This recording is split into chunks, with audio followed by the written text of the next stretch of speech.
Caribbean सागर के बीच एक परिवार अपनी यॉट पर छुट्टियां मना रहा होता है। माँ जूलिया तैरने के लिए पानी में कूद जाती है। आराम करते समय उसे कुछ अजीब महसूस होता है, लेकिन क्योंकि आसपास कुछ दिखाई नहीं देता, वह सोचती है कि शायद उसका भ्रम होगा। कुछ सेकंड बाद वही अजीब एहसास फिर होता है। इस बार भी कुछ नजर नहीं आता, लेकिन अब वह घबरा जाती है और यॉट की तरफ तैरना शुरू करती है। तभी अचानक कोई उसकी टांग खींचने लगता है और वह मदद के लिए जोर जोर से चिल्लाने लगती है। उसकी बेटी कैसी हेडफोन लगाकर म्यूजिक सुन रही होती है, इसलिए उसे कुछ सुनाई नहीं देता। पति टॉम और बेटा बेन मछली पकड़ने में व्यस्त होते हैं। जूलिया पानी के ऊपर टिकने की कोशिश करती है, लेकिन मुंह में पानी जाने की वजह से चिल्लाना मुश्किल हो जाता है। थोड़ी देर बाद टॉम को एहसास होता है कि काफी देर से उसने जूलिया को नहीं देखा। वह यॉट पर उसे ढूंढता है और फिर अपनी पत्नी को खतरे में देख लेता है। वह बच्चों को बुलाता है, यॉट को उस तरफ ले जाता है और पानी में कूद जाता है। जल्दी से जूलिया तक पहुंचकर उसे संभालता है और यॉट की ओर तैरता है। बच्चे दोनों को ऊपर खींच लेते हैं। परिवार जूलिया को संभालता है, लेकिन जूलिया खुद को समझाती है कि शायद लहरों की वजह से ऐसा हुआ होगा। रात को सब मिलकर बेन का जन्मदिन मनाते हैं। कैसी को उसके बॉयफ्रेंड का कॉल आता है, तो वह लैपटॉप लेकर बाहर चली जाती है। वीडियो कॉल में उसका बॉयफ्रेंड दिखाता है कि शहर के ऊपर बड़े बड़े काले बादल छा गए हैं। कॉल ग्लिच होकर फ्रीज हो जाती है। कैसी यह बात परिवार को बताने आती है, लेकिन टॉम कहता है कि शायद जमीन से दूर होने की वजह से सिग्नल कमजोर है। तभी सबको एक आवाज सुनाई देती है। वे सब बाहर जाते हैं और देखते हैं कि व्हेल मछलियों का एक समूह गुजर रहा है। टॉम समझाता है कि व्हेल मछलियां हमेशा पृथ्वी के मैग्नेटिक फील्ड को फॉलो करती हैं, लेकिन जब तूफान आता है तो वे कंफ्यूज हो जाती हैं। अचानक यॉट जोर से हिलती है और बेन गिर जाता है। टॉम को चिंता होती है कि कहीं यॉट को नुकसान तो नहीं पहुंचा, इसलिए वह डाइव करके नीचे चेक करने चला जाता है। कुछ देर बाद वह सतह पर वापस आता है, लेकिन उसके कंधे पर एक बड़ा घाव होता है। जूलिया तुरंत उसका जख्म सीती है। टॉम बताता है कि पानी के अंदर उसे ऐसा लगा जैसे उसके पीछे कोई बहुत बड़ा जीव था, लेकिन जब उसने मुड़कर देखा तो प्रोपेलर से कट लग गया। वह कहता है कि जो भी चीज थी बहुत बड़ी थी। टॉम को यॉट पर काफी नुकसान दिखाई देता है, इसलिए उन्हें मदद बुलानी पड़ती है। जूलिया बार बार रेडियो पर कोशिश करती है। कैसी फोन पर सिग्नल ढूंढती है, लेकिन कुछ भी काम नहीं करता। तभी कैसी को एक अजीब सा जीव दिखाई देता है और वह चिल्ला उठती है, लेकिन वह तो बस बेन होता है जो मास्क पहनकर मजाक कर रहा होता है। कुछ देर बाद यॉट पूरी तरह बंद हो जाती है और समुद्र के बीच में फंस जाती है। जूलिया रेडियो में एक आवाज सुनती है, लेकिन आवाज इतनी खराब होती है कि उसे कुछ समझ नहीं आता। टॉम परिवार को बताता है कि उनके पास सिर्फ 4 दिन का खाना पानी बचा है और अब उन्हें किसी मछली पकड़ने वाली नाव का इंतजार करना होगा। अचानक रडार पर कुछ डिटेक्ट होता है और परिवार को एक अजीब सी आवाज सुनाई देती है। सब दौड़कर बाहर आते हैं और हैरानी से देखते हैं कि कई सारे उल्कापिंड जमीन पर गिर रहे हैं। जहां जहां उल्कापिंड गिरते हैं वहां बड़े धमाके होते हैं। एक उल्कापिंड पानी में उनके पास गिरता है तो टॉम तुरंत यॉट को चलाने की कोशिश करता है। इंजन मुश्किल से चलता है, लेकिन तभी एक और उल्कापिंड उस इलाके को हिट करता है। परिवार डर के मारे एक दूसरे को कसकर पकड़ लेता है। तभी टॉम को समझ आता है कि जो आग के गोले गिर रहे हैं वे उल्कापिंड नहीं बल्कि सैटेलाइट्स हैं। उसी वक्त बेन देखता है कि यॉट से धुआं निकल रहा है। टॉम चेक करता है और कंफर्म होता है कि इंजन खराब हो गया है। हवा तेज होने लगती है तो फैमिली यॉट के अंदर छुप जाती है, बिना ये नोटिस किए कि कंपास बहुत तेजी से घूम रहा है। यॉट जोर जोर से हिलने लगती है। बेन फिर से गिर जाता है और इस बार उसे चोट भी लग जाती है। लहरें तेजी से यॉट से टकरा रही होती हैं। टॉम स्ट्रगल करके बाहर जाता है और लाइफ जैकेट्स लेकर आता है। तभी पावर चली जाती है। टॉम तुरंत पावर बॉक्स का बटन प्रेस करता है और लाइट वापस आ जाती है। उस वक्त बेन नोटिस करता है कि जूलिया की नाक से खून बह रहा है। जूलिया को चक्कर आने लगते हैं,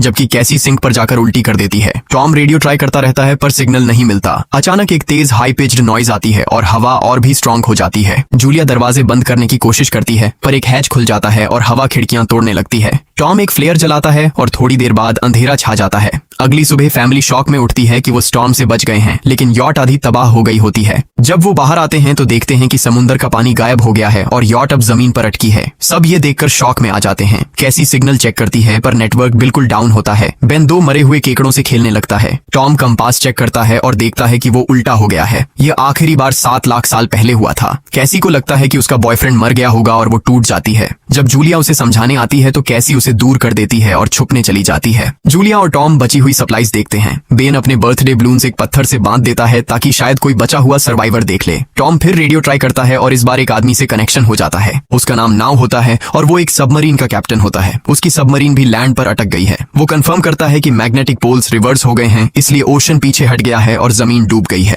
वो कहता है कि उसने अभी तक और सर्वाइवर्स नहीं देखे और कम्युनिकेशन सिस्टम्स बिल्कुल डाउन हो गए हैं। वो मजीद ये भी कहता है कि पोल्स फिर रिवर्स होंगे और शायद एक हफ्ते में समुद्र वापस आ जाएगा। वो फैमिली को वार्न करता है कि जितना हो सके ऊंची जगह चढ़ जाओ, क्योंकि जब पानी वापस आएगा तो वो बहुत खतरनाक होगा। वो बोलता है उसका पार्टनर क्रैश में मारा गया और सबमरीन में बस 3 लोगों की ही जगह है। जूलिया और टॉम उससे कहते हैं कि प्लीज हमारे बच्चों को बचा लो। वो उन्हें अपने कोऑर्डिनेट्स दे देता है। टॉम कैलकुलेट करता है कि सबमरीन तक पहुंचने में 2-3 दिन लगेंगे। वो फैमिली से कहता है आज रात अच्छे से आराम कर लो, कल सुबह हम निकलेंगे। अगली सुबह फैमिली सामान पैक कर रही होती है, तभी टॉम को पास में कुछ हिलता हुआ दिखता है। वो एक लंगड़ा आदमी होता है जिसके हाथ में हार्पून होती है और साथ में एक कुत्ता लगातार भौंक रहा होता है। टॉम उसके पास जाता है और उसे पानी की बोतल देता है, लेकिन वो आदमी कुछ ऐसी भाषा में बोलता है जो टॉम समझ नहीं पाता। पानी पीने के बाद वो अजनबी अचानक टॉम के सिर पर बोतल मारता है और चेहरे पर जोर का लात मार देता है। जूलिया डर के मारे भागती है, लेकिन तब तक देर हो चुकी होती है। वो आदमी टॉम के पेट में हार्पून घुसा चुका होता है। टॉम कुछ पल तक तड़पता है और फिर वो उसकी गर्दन भी काट देता है। फिर वो आदमी जूलिया के पीछे भागता है और उस पर हार्पून फेंकता है, जिससे उसके कंधे में चोट लग जाती है।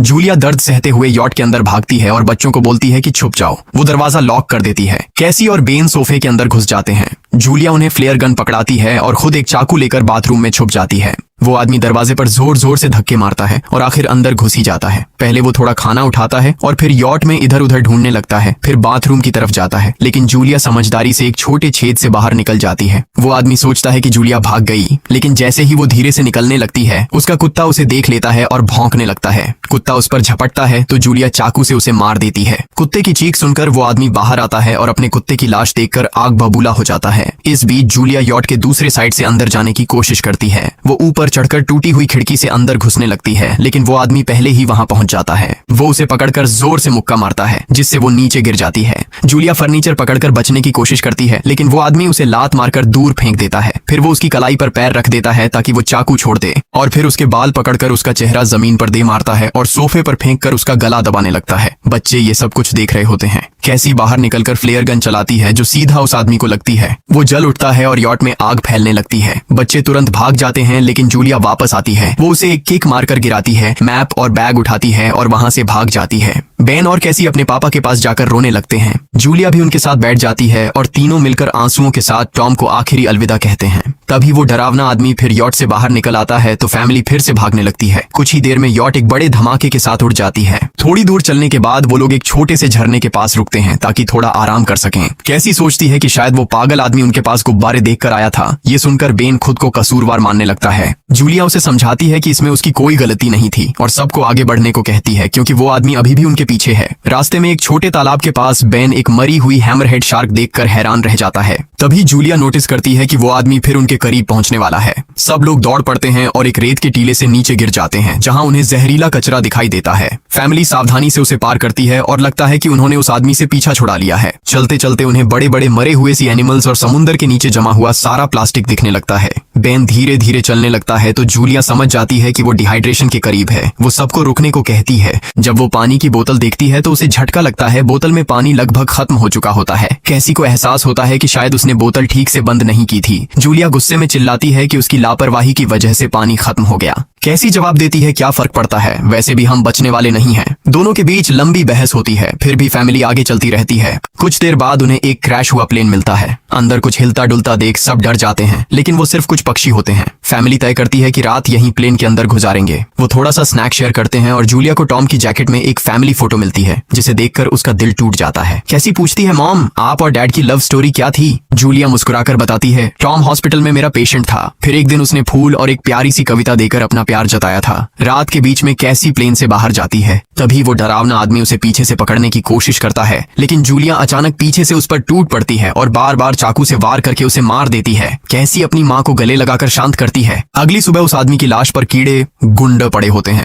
फैमिली नोटिस करती है कि उसके शरीर पर कई काटने के निशान हैं, मतलब इस एरिया में कोई खतरनाक जीव छिपा हुआ है। जैसे ही वो लोग वहां से निकलते हैं, केकड़े उसके मुंह से बाहर निकल आते हैं। कुछ घंटों बाद जूलिया और कैसी मैप देख रही होती हैं, लेकिन बेन धीरे से आगे निकल जाता है। जूलिया चिल्लाती है, रुक जाओ, लेकिन बेन एक तालाब में झुककर पानी पीने लगता है। जूलिया तुरंत उसे खींचकर बाहर निकालती है और समझाती है कि अनजान पानी उसे बीमार कर सकता है। धूप बहुत तेज हो जाती है तो फैमिली अपने सिर कपड़ों से ढक लेती है। बेन को चक्कर आने लगते हैं। तभी उन्हें कुछ पुराने कुर्सियां मिलती हैं और जूलिया कैसी उनसे एक टेम्पररी शेल्टर बना लेती हैं। जूलिया बेन को इंजेक्शन लगाती है और तय करती है कि वो रात वहीं बिताएंगे। सुबह जूलिया एक अजीब सी आवाज सुनकर उठती है। बाहर जाकर देखती है तो क्रैब्स का एक बड़ा झुंड उनकी तरफ आ रहा होता है। वो तुरंत बच्चों को उठाती है और तीनों भागना शुरू कर देते हैं। भागते भागते उन्हें एक बड़ा कार्गो शिप दिखाई देता है। वहाँ 3 क्रू मेंबर्स जिंदा होते हैं। एक औरत उनकी मदद करना चाहती है, लेकिन बाकी 2 आदमी मना कर देते हैं और तीनों फैमिली को बाहर छोड़कर कंटेनर लॉक कर लेते हैं। क्रैब्स पास आ जाते हैं। जूलिया बच्चों को कंटेनर के ऊपर चढ़ाती है। खुद जब चढ़ने लगती है तो क्रैब्स उसके पैर को जोर से काट लेते हैं। बच्चे उसे खींचकर ऊपर चढ़ाते हैं, नहीं तो वो नीचे गिर जाती। कंटेनर के एक छेद से आधे क्रैब्स अंदर घुस जाते हैं। क्रू मेंबर्स फायरिंग शुरू करते हैं, लेकिन क्रैब्स उन पर हावी हो जाते हैं और दोनों को मार डालते हैं। आखिरी आदमी छत के होल तक पहुंचता है, लेकिन क्रैब्स उसे भी नीचे खींच लेते हैं और वो भी मर जाता है।